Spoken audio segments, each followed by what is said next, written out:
After he was seen dancing with the devil in his latest music video. Very bizarre story here. Rapper Lil Nas X made headlines over the weekend. They are customized Nike Air Max 97s that feature a pentagram and contain real human blood inside the soles. A reference to the Bible passage Luke 10:18.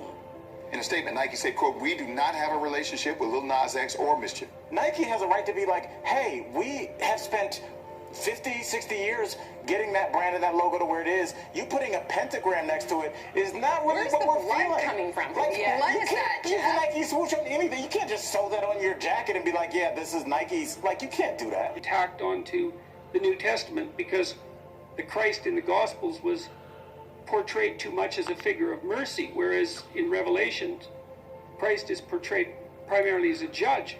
And Jung's explanation for that was that every ideal is a judge. And the ultimate ideal is the ultimate judge. And you could say the ultimate ideal judges your soul. And because that's virtually the definition of the ultimate ideal. And so the ultimate ideal is something transcendent and divine that judges your soul. Now, what that means about the way the universe is constituted, again, I have no idea, but the higher the ideal, the more severe the judge. That's clearly the case. And that should make you quake, I think. It does when your conscience assaults you in the middle of the night for things that you've done wrong. It's because you're quaking in your boots morally because you failed to live up to this ideal. And there's no escape from that. Not truly. I don't believe there is. We are a demented society. Right.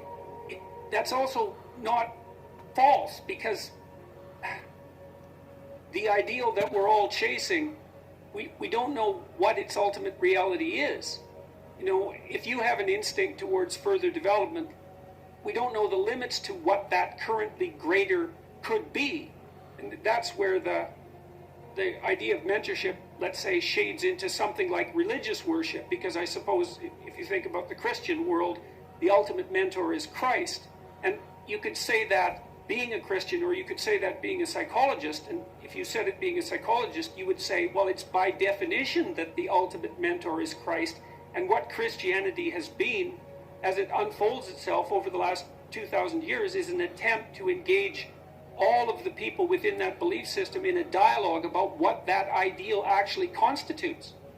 You know, and there's tradition that feeds into that, the biblical stories and the corpus of tradition that goes along with that, but all of it is a collective attempt to specify that ideal so that people can use it as a target to further their development. And that's not delusional.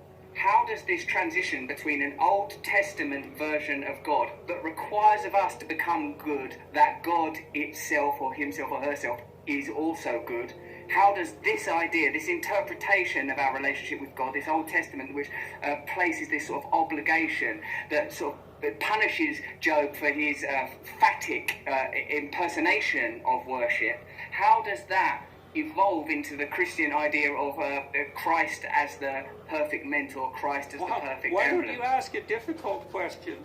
Whatever God is, the best element of him can plausibly be brought forth as a consequence of the manifestation of what's best in us.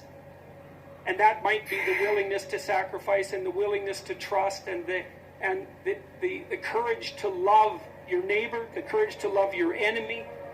If you acted as if God was love, if you believed that, and that would be manifest in your perceptions and your actions, that would invite the deity of love into existence. And that's true. You know that when you interact with people with love, and there's a tremendous courage in that, it makes the world a better place. And we don't know how deep that reaches. And it certainly reaches as deep as humanity itself. And if there's something transcendently real about it beyond that, who knows? Who knows? That's a far enough target for anyone, as far as I'm concerned. That was a hell of a question, Russell.